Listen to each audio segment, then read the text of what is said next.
প্রভাষক হিসাব বিজ্ঞান, ন্যাশনাল কলেজ, ঢাকা 1212। ন্যাশনাল কলেজের অনলাইন ভিত্তিক শ্রেণী কার্যক্রমের ধারাবাহিকতায় আজ আমি দশম শ্রেণীর হিসাব বিজ্ঞান দ্বাদশ অধ্যায় পারিবারিক ও আত্মকর্মসংস্থানমূলক উদ্যোগের হিসাব এই অধ্যায়ের উপর ক্লাস নেব। তবে প্রতিটা অধ্যায়ে শুরু করার আগে তার মৌলিক বিষয়গুলো, অর্থাৎ অঙ্ক শুরু করার আগে মৌলিক বিষয়গুলো সম্পর্কে পূর্ণাঙ্গ ধারণা নিতে হবে। এই অধ্যায়ে কিছু বিষয় আছে যেগুলো আলোচনা না করলেই নয়, এই বিষয়গুলো একটু আলোচনা করবো আমি। তার মধ্যে পরিবার অমুনাভাভোগী প্রতিষ্ঠান, এটা একটা পয়েন্ট। পরিবার অবশ্যই অমুনাভাভোগী প্রতিষ্ঠান, এটা নিশ্চিতভাবে আমরা বলতে পারি, কিন্তু হিসাবের বাইরে যখনই একটা সুস্থ হিসাব ব্যবস্থা থাকে তখনই তার মান অন্যরকম হয়ে যায়। অর্থাৎ আমরা যদি একটা পরিবারে কি পরিমাণ আয় হয়েছে এবং এই আয় থেকে ব্যয়গুলো বর্জন করে সুন্দরভাবে হিসাব সংরক্ষণ করে আমরা পরিবারটা পরিচালনা করি, তাহলে যতটা সুন্দর হবে। আর এমনিতেই যদি আমরা পরিচালনা করি তা অনেক অতফাৎ হবে। অর্থাৎ হিসাব ব্যবস্থা সব কিছুরই স্ট্যান্ডার্ডে নিয়ে আসে, এখানেও ঠিক তাই। এরপরে আমরা আসি প্রাপ্তি প্রদান হিসাবে। এই অধ্যায়ে প্রাপ্তি প্রদান হিসাবে সমস্ত প্রকার প্রাপ্তি এবং প্রদান নিয়ে এই হিসাবটা গঠিত হয়। প্রাপ্তি প্রদান হিসাবের মধ্যে মুনাফা জাতীয় এবং মূলধন জাতীয় সকল প্রকার আয় ব্যয় থাকে। এরপরে আমরা আসি পারিবারিক তহবিল নির্ণয়। পারিবারিক তহবিল কি? পারিবারিক তহবিল হলো প্রারম্ভিক সম্পদ থেকে প্রারম্ভিক দায় বাদ দিয়ে পারিবারিক তহবিল পাওয়া যায়। এখানে একটা বিষয় সুন্দরভাবে আমরা জানব যে পারিবারিক তহবিল চেনার উপায় কি। উদ্দীপকে আমরা একটু খেয়াল করলেই পাবো। আমরা বলেছি যে পারিবারিক তহবিলের মৌলিক উপাদান হলো প্রারম্ভিক সম্পদ থেকে প্রারম্ভিক দায় বাদ দিতে হবে। তাহলে উদ্দীপকে আমরা 1 তারিখে যে সম্পদগুলো আছে সহজে সেগুলো আমরা খুঁজে পাবো। উদ্দীপকে 1 তারিখ অর্থাৎ লিখায় থাকবে, সম্পদ এবং দায়গুলো খুঁজে বের করে আমরা এর সলিউশন বের করতে পারবো। তবে কিছু সমস্যা আছে, এই সমস্যাটা নিয়ে কথা বলতে হবে, তা না হলে ক্লিয়ার হবে না। সেটা হলো যে জায়গায় তারিখ দেওয়া থাকবে না ওই জায়গায় কিছু সমস্যা, যেমন আমরা বলি বিগত বছরে আয়ের বকেয়া, বিগত বছরে খরচের বকেয়া, এই 2 প্রকার। যেমন আয়ের বকেয়া, খরচের বকেয়া চলতি বছরে ধরা হয়, কিন্তু যখনই বিগত বছরে থাকবে তখনই চলতি বছরে আয়ের বকেয়া, চলতি বছরে খরচের বকেয়া, এগুলো প্রারম্ভিক মূলধন তহবিলে আসবে না, কিন্তু বিগত বছর উল্লেখ থাকলেই আছে।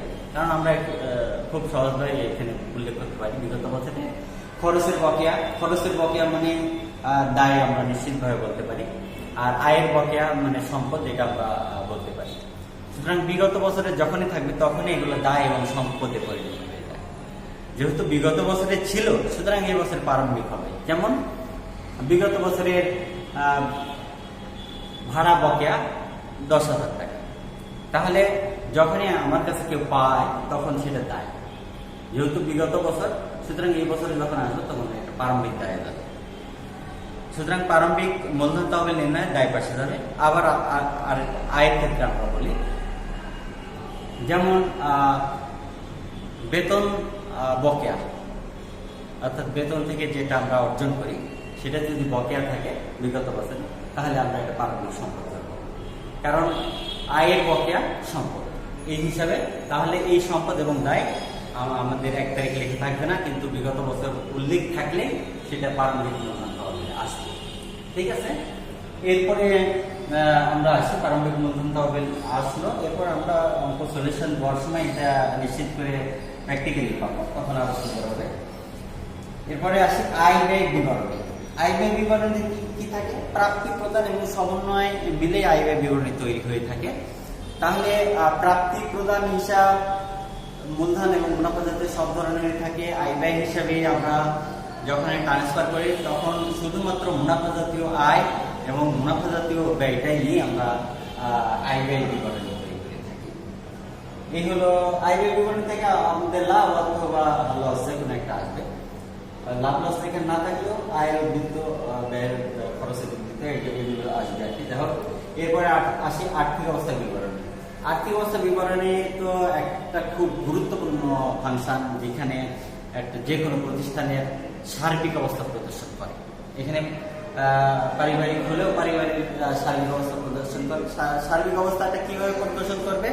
সার্বিক অবস্থাটা প্রদর্শন করবে এইভাবে যে ওই প্রতিষ্ঠানের মোট সম্পদের পরিমাণ কি এবং মোট দায়ের পরিমাণটা কি। অর্থাৎ মোট সম্পদ সমান সমান মোট দায় হতে হবে এবং সমস্ত প্রকার সম্পদ এবং সমস্ত প্রকার দায় এই আর্থিক অবস্থা বিবরণের মধ্যে প্রদর্শন করা হয়। এটা প্রদর্শন করতেই হবে। যাই হোক, এটা একটা গুরুত্বপূর্ণ ফাংশন আলোচনা হলো। এরপরে আমরা আরেকটু বিষয় নিয়ে আলোচনা করবো, সময়ের আলোচনা। সমন্বয়গুলো আমরা স্পেসিফিক লিখি নাই, কিন্তু আমরা একটু যে সমন্বয়গুলো গুরুত্বপূর্ণ এগুলো আমরা একটু আলোচনা করে দিচ্ছি। সেটা হলো সমন্বয়ের মধ্যে চলতি বছরের বকেয়াগুলো আয়ের বকেয়াও থাকতে পারে, আবার খরচের বকেয়াও থাকতে পারে। তাহলে চলতি বছরে আয় এবং খরচের বকেয়ার যোগ আর অগ্রিম বিয়োগ। বকেয়া যদি থাকে যোগ, অগ্রিম থাকলে বিয়োগ আয় ব্যয় হিসাবে। আর আর্থিক অবস্থা বিবরণীতে খরচের বকেয়া দায় পাশে যাবে আর আয়ের বকেয়া সম্পদ পাশে যাবে। এইভাবে এটা বসবে। কিন্তু খরচ এবং আয়ের বকেয়ার ক্ষেত্রে বললাম, কিন্তু এইখানে একটু ব্যতিক্রম আছে। ব্যতিক্রমগুলো একটু সুন্দর করে আমি আলোচনা করব। এগুলো খুব ভালো করে খেয়াল করতে হবে। যেমন আমরা উদাহরণ দিয়ে বলি, খরচের বকেয়া, বিগত বছরের খরচের বকেয়া, অর্থাৎ বেতন বকেয়া ধরলাম 5,000 টাকা বিগত বছরে।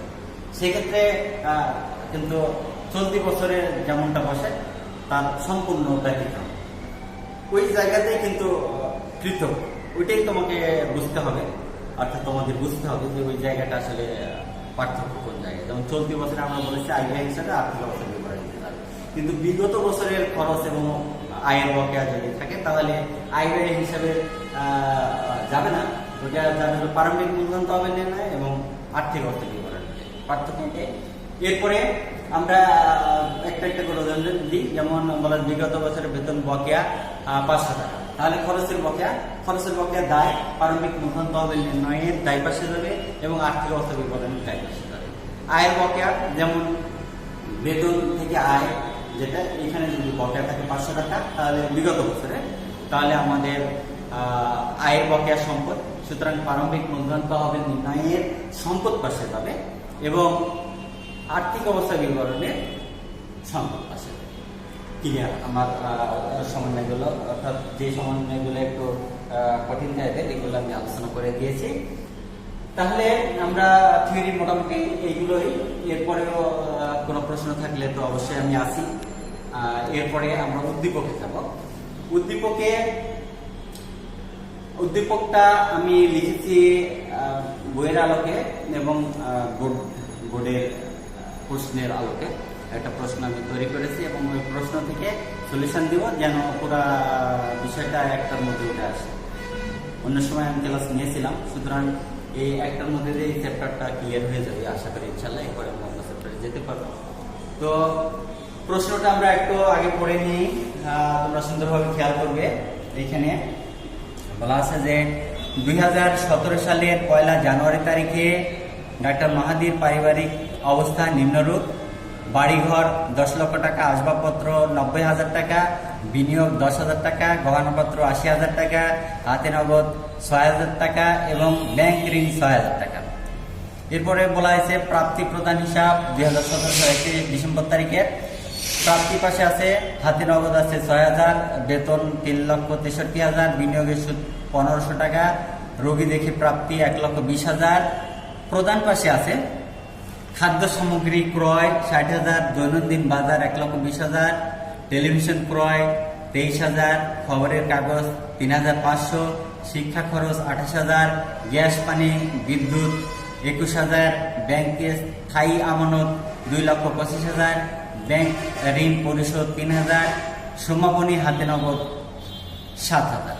আর সমন্বয়ে কি বলা আছে, অর্থাৎ অন্যান্য তথ্যে বলা আছে বিগত বছরের খাদ্য সামগ্রী ক্রয়ের বকেয়া 2,000 টাকা, গ্যাস পানি ও বিদ্যুৎ খরচ বকেয়া 1,500 টাকা, বিনিয়োগের সুদ পাওয়া যায়নি 1,000 টাকা। তাহলে করণীয়তে কি চাইছে, করণীয়তে চাওয়া হয়েছে ডক্টর মাহাদির পারিবারিক তহবিলের পরিমাণ নির্ণয় করো, আয় ব্যয় বিবরণী তৈরি করতে হবে, আর আর্থিক অবস্থা বিবরণী প্রস্তুত করতে হবে। তাহলে আমরা এখন ক নম্বরের সলিউশনে দেব। ক নম্বরের সলিউশনে অর্থাৎ ক নম্বরে চেয়েছি পারিবারিক তহবিল নির্ণয়। আমি আবারও স্মরণ করে দিই, পারিবারিক তহবিল নির্ণয়ের ক্ষেত্রে সূত্রটা শুরুতেই বলেছি, প্রারম্ভিক সম্পদ থেকে প্রারম্ভিক দায়ের বাদ। আমরা আগে থিওরি আকারে বলেছি, এখন প্র্যাকটিক্যালি দেখো।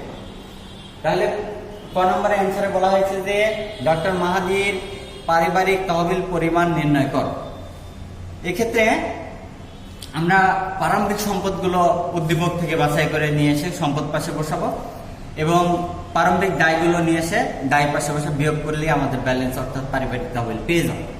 আমরা 1 তারিখে কি সম্পদ আছে এগুলো আমরা উদ্দীপক থেকে খুঁজে দেখবো যে 2017 1 জানুয়ারি তারিখে কি কি আছে। বাড়িঘর আছে 10 লক্ষ টাকা, আমরা 10 লক্ষ টাকা এই যে বাড়িঘর দিয়েছি। এরপরে আসবাবপত্র 90,000, আসবাবপত্র দিলাম 90,000। এরপরে দেওয়া আছে কি বিনিয়োগ 10,000, দেখি আমরা বিনিয়োগ 10,000 দিয়েছি। গহনাপত্র 80,000, আমরা গহনাপত্র এই যে 80,000 বসিয়েছি।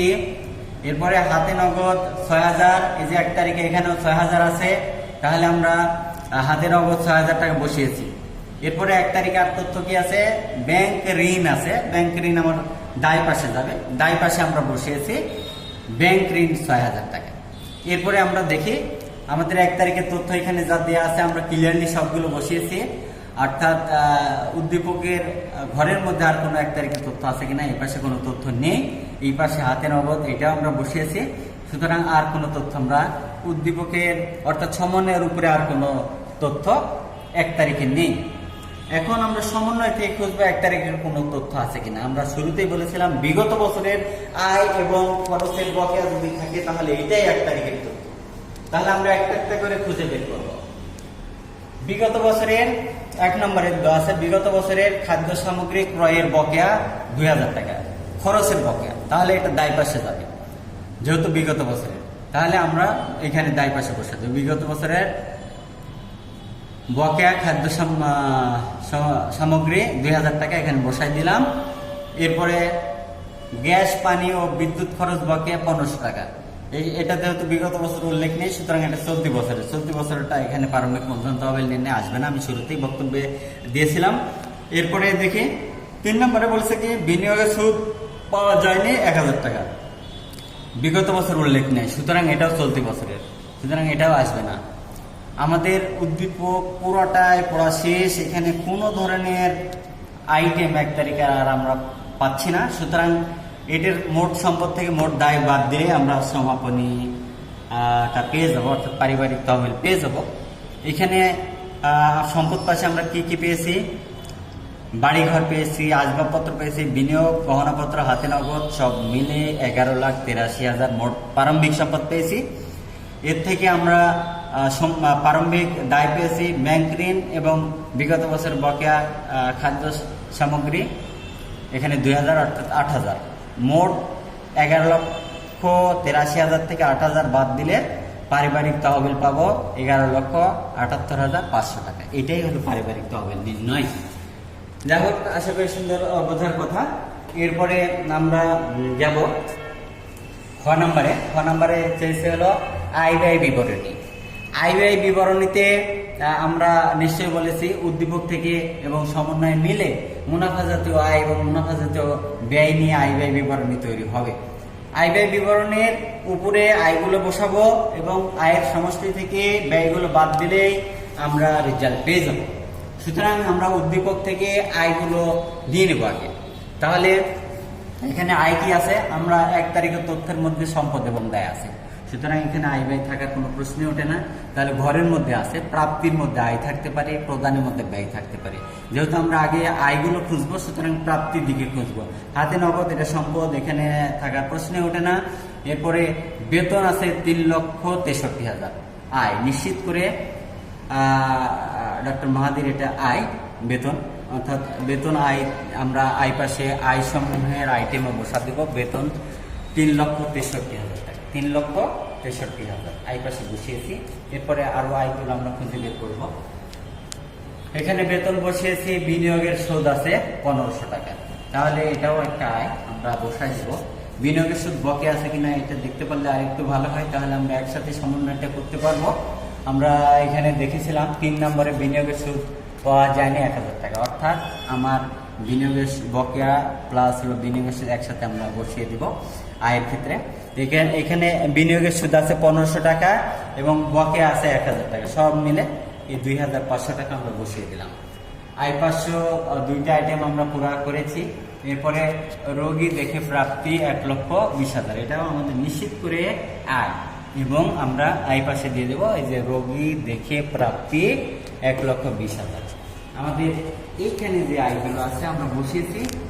এরপরেও আমাদের আরেকটু কনফিউশন যদি থাকে, আমরা সমন্বয় দেখতে পারি যে আর কোনো আয় আছে কিনা। সমন্বয় থেকে অলরেডি একটা আয় আমরা বসিয়েছি, আর কোনো আছে কিনা দেখি। বিগত বছরের খাদ্য সামগ্রী, এটা ক্রয় মানে এটা খরচের আইটেম, এটা আসবে না। গ্যাস পানি খরচের আইটেম, বিনিয়োগের সুদ এটা আমাদের আয়ের আইটেম অলরেডি বসিয়েছি, সুতরাং এটা শেষ। আয়ের কোনো আর ফাংশন নেই। তাহলে মোট আয়টা আমরা করতে পারি বেতন, বিনিয়োগ, বকেয়া, বিনিয়োগের সুদ, রোগী দেখে প্রাপ্তি, 3টা আইটেম মিলে আমাদের হয়েছে 4,85,500 মোট আয় আমরা পেয়ে গেছি। এরপরে মোট খরচটা দেখতে হবে, এবং খরচটা আমরা উদ্দীপক থেকে বেছে বেছে বসাবো। খুব সহজ, আমাকে একটু সিস্টেম ফলো করলে খুব সুন্দরভাবে সলিউশনগুলো হয়ে যাবে। তাহলে খরচ মানে প্রদান পাশে থাকবে, প্রাপ্তি পাশে তো খরচ থাকবে না, সুতরাং আমরা এই পাশটা খুঁজলে আমরা খরচগুলো পেয়ে যাব। এখানে খাদ্য সামগ্রী ক্রয় 60,000 টাকা, খাদ্য সামগ্রী ক্রয় 60,000 বসে দিলাম খরচ। এই যে বিয়োগ দেব, মোট আয় থেকে বিয়োগ ব্যয় সমূহ, ব্যয় সমূহ থেকে খাদ্য সামগ্রী একটা আইটেম আমরা বসালাম। দৈনন্দিন বাজার খরচ 1,20,000, দৈনন্দিন বাজার খরচ 1,20,000 টাকা। এরপরে টেলিভিশন ক্রয়, এটা খরচ, বাট এটা মূলধন জাতীয়, এটা আমাদের আয় ব্যয় হিসেবে আসবে না। আমরা আগেই বলেছি এখানে শুধুমাত্র মুনাফা জাতীয় আয় ব্যয় আমরা নিয়ে আসতে পারবো। এরপরে খবরের কাগজ ক্রয়ে আছে এখানে 3,500, এটা আমাকে অবশ্যই নিয়ে আসতে হবে। খবরের কাগজ ক্রয় 3,500 এখানে আমরা নিয়ে আসলাম। এরপরে আমরা যাব শিক্ষা খরচ 28,000 টাকা, এটা আমাকে নিয়ে আসতে হবে। শিক্ষা খরচ 28,000 আমরা বসাই দিলাম। একটা একটা করে সবগুলো আমরা খরচগুলো বসাচ্ছি। গ্যাস, পানি, বিদ্যুৎ 21,000 টাকা। গ্যাস, পানি, বিদ্যুৎ খরচ 21,000। এখানে বকেয়া আছে গ্যাস, পানি, বিদ্যুৎ খরচে। এখানে দেখি গ্যাস, পানি, বিদ্যুৎ খরচ বকেয়া 1,500 টাকা, আমরা এখানে বসাই দেব। গ্যাস, পানি, বিদ্যুৎ বকেয়া 1,500, 21,000 যোগ 1,500, 22,500, এটা শেষ। এরপরে ব্যাংকে স্থায়ী আমানত, এটা তো আমাদের সম্পদ, সুতরাং এটা আসবে না। ব্যাংক ঋণ পরিশোধ, এটা আমাদের দায় কমবে, এটাও খরচ না। আর সমাপনী হাতে তো সম্পদ, এটা না। অর্থাৎ আমাদের এইখানে খরচগুলো সম্পূর্ণ বসানো শেষ। আমরা সমন্বয় দেখি কোনো কিছু বাদ গেছে কিনা, একবারে বসানোর চেষ্টা করেছি। এখন দেখি বিগত বছরের খাদ্য সামগ্রী ক্রয়ের বকেয়া, এটা তো বিগত বছরের আমরা বলেছি এখানে আসবে না। প্রারম্ভিক এবং উদ্বৃত্তপত্র এখানে যাবে, এখানে আসবে না। গ্যাস, পানি, বিদ্যুৎ খরচ বকেয়া একটু আগে বসিয়েছে, সুতরাং এটাও হবে না। বিনিয়োগের সুদ পাওয়া যায়নি 1,000 টাকা, আয় পাশে আমরা বসিয়েছি, আর কোনো আইটেমই নেই, খরচের আর কোনো আইটেমই নেই। এমনি যদি আমরা সুন্দর করে একটা একটাকে ধরে বসাই, তাহলে আমার অঙ্ক মিসিং হওয়ার কোনো সুযোগ নেই। এমনি করে তোমরা সুন্দরভাবে বসাবা।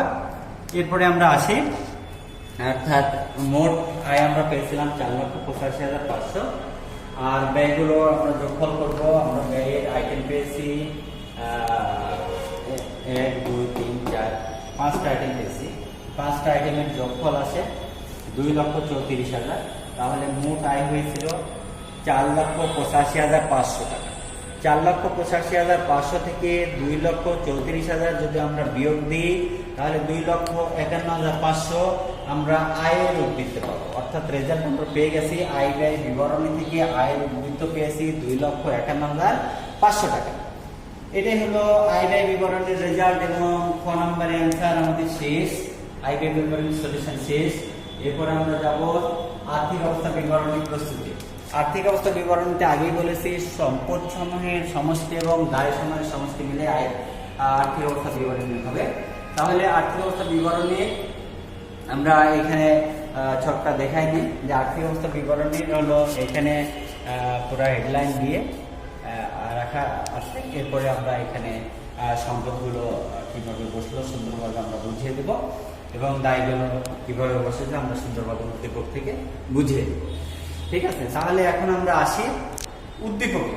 উদ্দীপকে কিভাবে সম্পদগুলো আমরা খুঁজে বের করব এবং দায়গুলো খুঁজে বের করব, এগুলো নিয়েই কথা।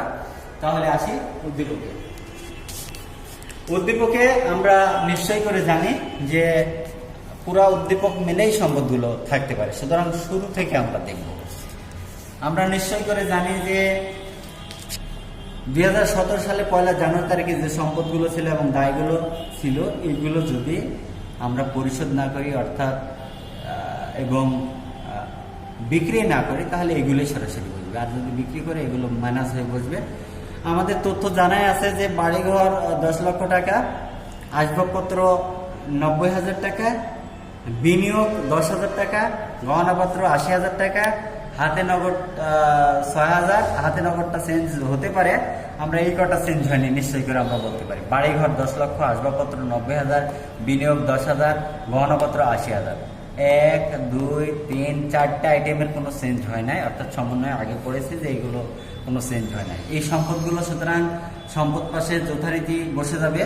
আর হাতে নগদ সমাপনী যেটা থাকবে সেটা বসে যাবে। হাতে নগদ সমাপনীটা আমাকে প্রাপ্তি যা পেয়েছিলাম আর যা খরচ করেছি এগুলো বাদ দিলে সমাপনী হাতে নগদ আমরা 7,000 পেয়েছিলাম।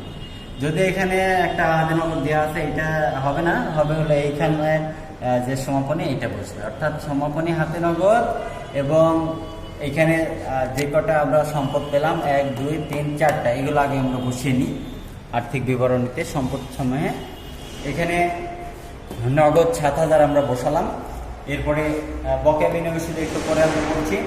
বাড়িঘর হলো 10 লক্ষ, আমরা উদ্দীপক থেকে একটু আগে জেনেছি।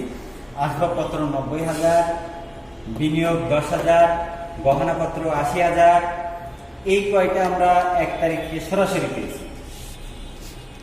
এরপরে আমরা আসবো আবার খুঁজবো যে আর কোথায় আছে 1 তারিখের গুলো আমাদের বসানো।